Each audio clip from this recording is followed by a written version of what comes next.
Hello जिग्नाबा। आज आप क्या बनाने जा रहे हो? जिग्नाबा किचन में आज क्या बनने जा रहा है? तो हेलो फ्रेंड्स, राधे माधव, जय द्वारकाधीश, जय माताजी।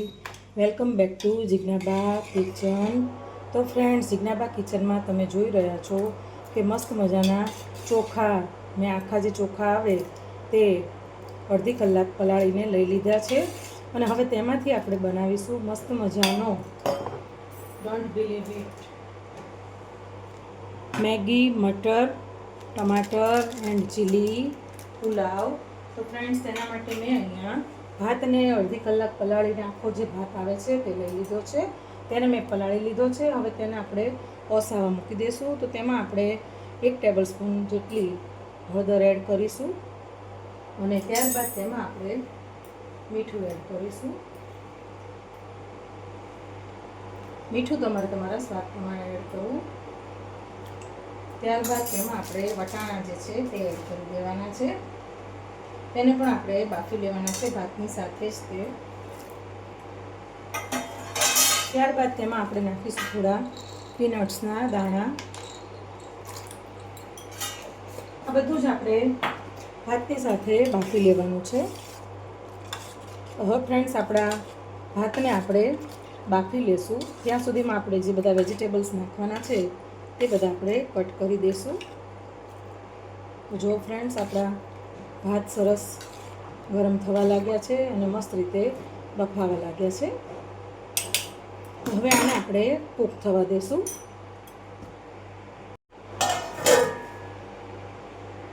તો ફ્રેન્ડ્સ, તમે જોઈ શકો છો કે આપણા ભાત જે બફાઈ રહ્યા છે, કૂક થઈ રહ્યા છે, તેમાં સરસ બબલ્સ આવી ગયા છે અને આપણા ભાત હવે સરસ રીતે કૂક થઈ રહ્યા છે। થોડી થોડી વારે તેને આપણે ચલાવતા રહેવાનું છે જેથી કરીને આપણો ભાત જે છે તે નીચે ચોંટે નહીં।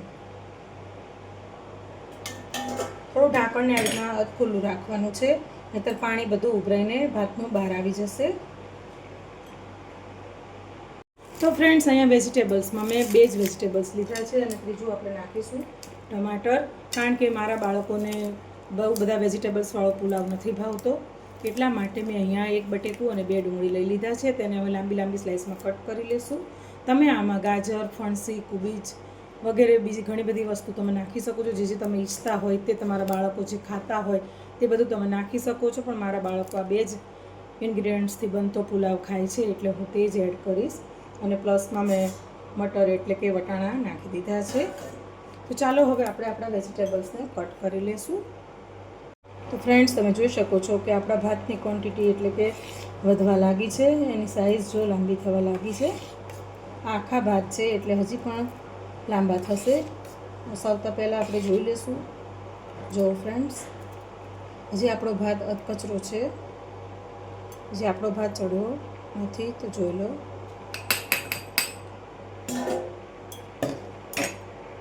તો ફ્રેન્ડ્સ, આપણો ભાત કૂક થઈ રહ્યો છે અને તમને એવું થશે કે આ જિજ્ઞાબાએ બધું શું મૂક્યું છે અને ઢાંકીને મૂક્યું છે। તો ફ્રેન્ડ્સ, તમે જોઈ શકો છો કે મેં સાંજની પણ સરસ મજાની તૈયારી કરી લીધી છે અને કાલ સવારે નાસ્તાની પણ તૈયારી કરી લીધી છે। તો સાંજ માટે મેં અહીંયા છોલે ચણા પલાળીને લઈ લીધા છે, છોલે કુલચે કરવાનો વિચાર છે।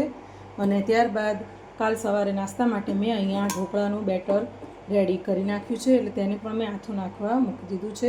તો ફ્રેન્ડ્સ, હું આવી રીતે અવારનવાર અગાઉ બધી પ્રિપરેશન કરતી જ હોઉં છું રસોઈની। તો ફ્રેન્ડ્સ, આપણો રાઈસ જો સરસ રીતે અંદર ઉકળી રહ્યો છે। તો ફ્રેન્ડ્સ, અવારનવાર મારા અવનવા વ્લોગ અને મારી રેસીપી જોવા માટે તમારે મારી ચેનલ એટલે કે જિજ્ઞાબા કિચનને સબસ્ક્રાઈબ તો કરવી જ પડશે। તો ફ્રેન્ડ્સ, મારી ચેનલ જિજ્ઞાબા કિચનને સબસ્ક્રાઈબ કરજો, લાઇક કરજો અને શેર કરજો ફ્રેન્ડ્સ, રિક્વેસ્ટ છે ફ્રેન્ડ્સ। તો જો ફ્રેન્ડ્સ, આપણા રાઈસ સરસ કૂક થઈ રહ્યા છે, હજી આપણે આને 5-1 મિનિટ માટે કૂક કરી લેવાના છે। જો આપણા પીનટ્સ પણ અંદર સરસ ચડી રહ્યા છે અને મટર પણ આપણા એટલે કે વટાણા પણ બહુ જ સરસ અંદર ચડી રહ્યા છે। પીનટ્સ એટલે સિંગદાણા ફ્રેન્ડ્સ। જો મસ્ત આપણો ભાત રેડી થઈ રહ્યો છે। તો ફ્રેન્ડ્સ, તમે જોઈ શકો છો કે આપણા ભાતની સાઈઝ પણ મસ્ત લાંબી થઈ ગઈ છે। જુઓ છે ને, એક દાણો એનો કેવો સરસ છૂટો બની રહ્યો છે। એટલા માટે પુલાવ બનાવો તે પહેલાં તમારે અડધી કલાક ચોખાને પલાળી દેવાના, એટલે આવા સરસ ખીલા ખીલા ચોખા આપણા બનીને તૈયાર થાય છે. તો ફ્રેન્ડ્સ, આપણા રાઈસ બનીને રેડી થઈ ગયા છે. હવે તેને આપણે ઓસાવી લેવાનું છે. ફ્રેન્ડ્સ, આવી રીતનું કાણાવાળું જે સ્ટ્રેનર આવે છે તેમાં આપણે ભાતને ઓસાવી લેશું. તો ફ્રેન્ડ્સ, તમે જોઈ શકો છો કે આપણા રાઈસ સરસ અહીંયા ઓસાવીને લઈ લીધા છે અને કોઈક દાણો તેનો સરસ છૂટો છૂટો થઈ ગયો છે. અહીંયા જે સિંગદાણા છે તે પણ સરસ ચડી ગયા છે અને વટાણા પણ સરસ ચડી ગયા છે. તો હવે આપણે વેજીટેબલ્સ સુધારીને પુલાવને આપણે મેગી મટર પુલાવ આપણે બનાવી લઈશું. તો ફ્રેન્ડ્સ, અહીંયા હવે પુલાવ વઘારવા માટે આપણે અહીંયા એક સ્ટીલનું પેન લઈ લીધું છે. તેની અંદર આપણે ઓઇલ એડ કરીશું.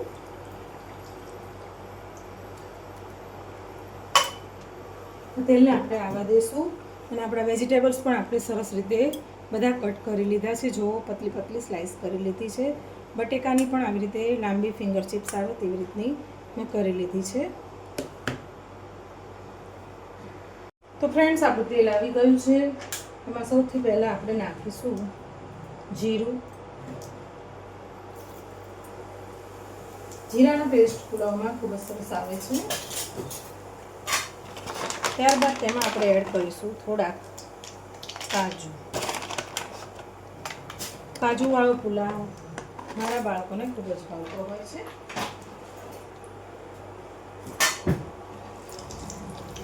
કાજુને આપણે થોડી વાર માટે સોટે કરી લેવાના છે.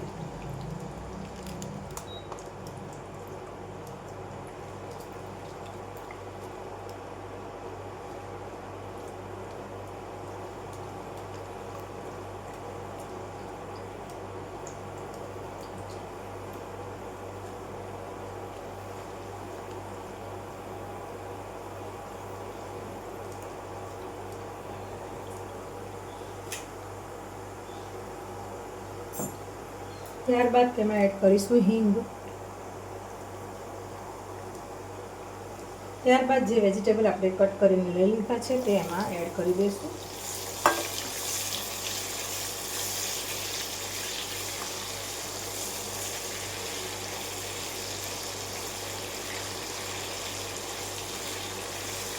અને હવે આ બધું જ આપણે સોટે થવા દેવાનું છે.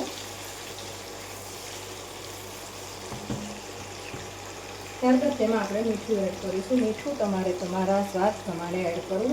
ભાતમાં ઓલરેડી મીઠું નાખેલું છે એટલે અહીંયા વેજીટેબલ્સ પ્રમાણે જ તમારે મીઠું એડ કરવું.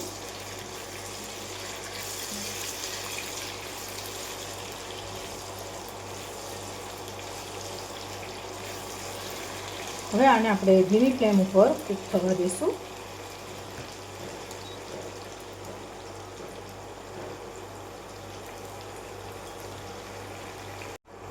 તો ફ્રેન્ડ્સ, આપણા વેજીટેબલ કૂક થઈ રહ્યા છે.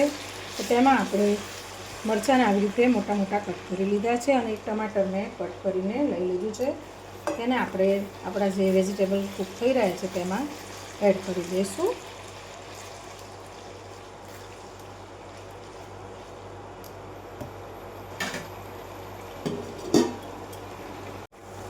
તો ફ્રેન્ડ્સ, તમે જોઈ શકો છો કે આપણા વેજીટેબલ સરસ સોટે થઈ ગયા છે. કાજુ પણ આપણા સરસ એવા ક્રન્ચી થઈ ગયા છે.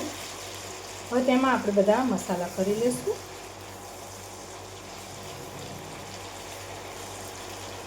આપણે જોઈ લઈશું તો આપણું બટેકું સરસ ચડી ગયું છે. જુઓ, તેના તરત જ 2 કટકા થાય છે અને ડુંગળી પણ સરસ એવી આપણી સંતળાઈ ગઈ છે. હવે આમાં આપણે બધા મસાલા કરી લઈશું. તો ફ્રેન્ડ્સ, સૌથી પહેલાં આપણે એડ કરીશું કસૂરી મેથી. ત્યારબાદ અહીંયા જે પુલાવની ક્વોન્ટિટી છે તે પ્રમાણે આપણે 2 પેકેટ જેટલો મેગી મસાલો એડ કરી દઈશું.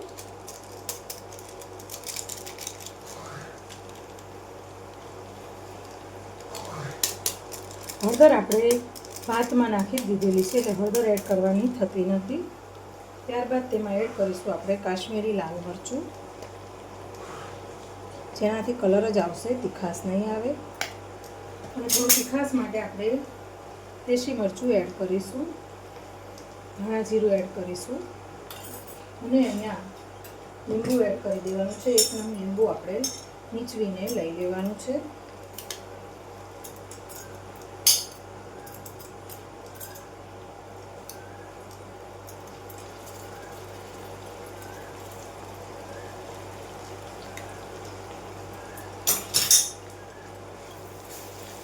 આ બધું આપણે મિક્સ કરી લઈશું.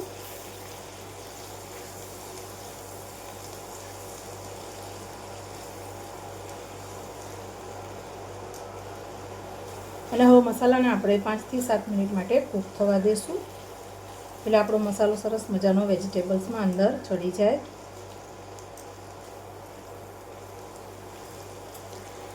તો ફ્રેન્ડ્સ, હવે આપણો વેજીટેબલ્સમાં મસાલો સરસ કૂક થઈ ગયો છે, ચડી ગયો છે. તેમાં હવે આપણે આપણો જે ભાત બનાવીને લઈ લીધો છે તે અંદર એડ કરી દઈશું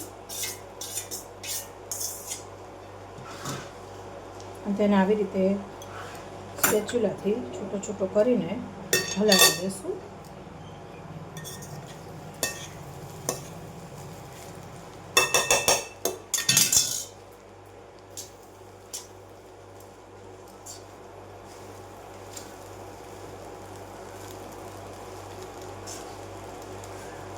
ફ્રેન્ડ્સ, તમે પણ આવી રીતે ઘરે મેગી મટર પુલાવ બનાવજો. ખૂબ જ મસ્ત બને છે અને બાળકોને પણ આ પુલાવ ખૂબ જ ભાવતો હોય છે. તો ફ્રેન્ડ્સ, મારા ફેસબુક ચેનલને પણ સબસ્ક્રાઈબ કરજો અને લાઈક કરજો. મારા ઇન્સ્ટાગ્રામ પેજને પણ લાઈક, શેર અને સબસ્ક્રાઈબ કરજો. તો તમને અવારનવાર જિજ્ઞાબાના આવા વ્લોગ અને વિડીયો જોવા મળશે રેસીપીના. તો ફ્રેન્ડ્સ, તમે જોઈ શકો છો કે મસ્ત મજાનો આપણો Maggi matar pulao with cashew nuts બનીને રેડી થઈ ગયો છે. ધાણા ઓપ્શનલ છે, તમને ગમતા હોય તો તમે નાખી શકો છો. મારા બાળકોને ભાવતા નથી એટલે હું ધાણા આમાં એડ કરતી નથી. છે ને ફ્રેન્ડ્સ, એકદમ છૂટો છૂટો એવો મેગી મટર પુલાવ રેડી છે ફ્રેન્ડ્સ. હવે આને આપણે સર્વિંગ બાઉલમાં લઈ લઈશું. તો ફ્રેન્ડ્સ, તૈયાર છે આપણો Maggi matar with kaju nuts, cashew nuts pulao. તો ફ્રેન્ડ્સ, તમે પણ આવી રીતે બનાવજો અને જિજ્ઞાબાની ચેનલ એટલે કે જિજ્ઞાબા કિચનને લાઈક, શેર અને સબસ્ક્રાઈબ કરજો. અને ફરીથી આવા વ્લોગ અને વિડીયો જોવા માટે મારી ચેનલ લાઈક, શેર અને સબસ્ક્રાઈબ કરજો. Please please please. તો ચાલો ફ્રેન્ડ્સ, ફરીથી મળીશું નવી એક વાનગી સાથે જિજ્ઞાબા કિચનમાં. રાધે માધવ, જય દ્વારકાધીશ, જય Mataji, bye and see you soon.